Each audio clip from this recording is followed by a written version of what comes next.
વડોદરાની નવરચના સ્કૂલની પ્રવેશ પ્રક્રિયા વિવાદે ચડતા હોબાળો મચી ગયો. સમા વિસ્તારમાં આવેલ નવરચના સ્કૂલમાં નર્સરી માટેની એડમિશનની પ્રક્રિયા શરૂ કરવામાં આવી છે. આ એડમિશન પ્રક્રિયામાં રાઇટ ટુ એજ્યુકેશનનું ઉલ્લંઘન કરવામાં આવી રહ્યું હોવાની બૂમ ઉઠી છે.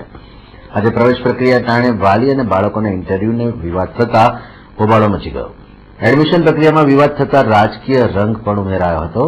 કોંગ્રેસના એસટી સેલના આગેવાન સાંઈ ઢેકાણે સાથે શહેર કોંગ્રેસ પ્રમુખ નરેન્દ્ર રાવતે પણ સ્થળ પર પહોંચી નવરત્ના સ્કૂલની એડમિશન પ્રક્રિયા સામે સવાલ ઉઠાવતા વડોદરાની શાળાઓમાં ખુલ્લેઆમ ગેરરીતિ ચાલતી હોવાના આક્ષેપો કર્યા.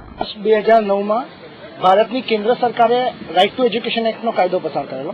વર્ષ 2012માં એ કાયદાને ગુજરાત સરકારે સ્વીકૃતિ આપી. એ કાયદામાં પ્રવેશ પ્રક્રિયા માટે એક ખાસ સંવિધાન આપેલો છે. આ પ્રવેશ પ્રક્રિયા ન્યાયિક અને પારદર્શક હોવી જોઈએ.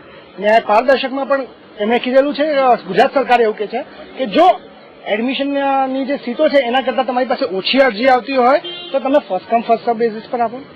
જો એના કરતાં વધારે આવતી હોય તો એ લોટરી સિસ્ટમ દ્વારા પેરેન્ટ્સની સામે ડ્રો કરો અને એમને એડમિશન આપો. અહીંયા શું થઈ ગયું છે? અહીંના સિસ્ટમમાં એવું છે કે મારી પાસે આ એક એડમિશન ફોર્મ આવેલું છે. આ ફોર્મના 500 રૂપિયા લેવામાં આવે છે અને આ ફોર્મની અંદર એક ઇમ્પોર્ટન્ટ નોટ કરીને આપેલું છે, જેમાં ઇમ્પોર્ટન્ટ નોટ કરીને લખવામાં આવી છે. એ ઇમ્પોર્ટન્ટ નોટમાં એવું કહે છે કે છોકરાને આટલી વસ્તુની અન્ડરસ્ટેન્ડિંગ હોવી જોઈએ. They are playing with the words જોડે બહુ સારી રીતે રમી રહેલા છે. બટ ધ થિંગ ઇઝ કે એ લોકો પેરેન્ટ્સના અને ટીચર્સના ઇન્ટરવ્યુઝ, એમના સ્ટુડન્ટ્સના ઇન્ટરવ્યુઝ લઈ રહ્યા છે, એમની કેપેબિલિટી જાણે છે અને એ પ્રમાણે એડમિશન આપે છે. અને બીજું સૌથી મોટું કે અહીંયા એડમિશન આપવામાં ક્યાંક ડોનેશન લેવા માટે આ વસ્તુ પોસિબલ હોઈ શકે. બીજી તરફ શાળાના સંચાલકો નીતિ નિયમોના આધારે જ પ્રવેશ પ્રક્રિયા કરવામાં આવી રહી હોવાનો दाव कर रहा है. इंटरेक्शन हुआ, इंटरव्यू कुछ नहीं हुआ, इंटरेक्शन हुआ. देखिए ऐसा कुछ होता नहीं है. ऐसा नर्सरी में ऐसा रूल्स नहीं है कि पेरेंट्स को भी बुलाया जाए, बच्चे का भी कुछ पूछा जाए.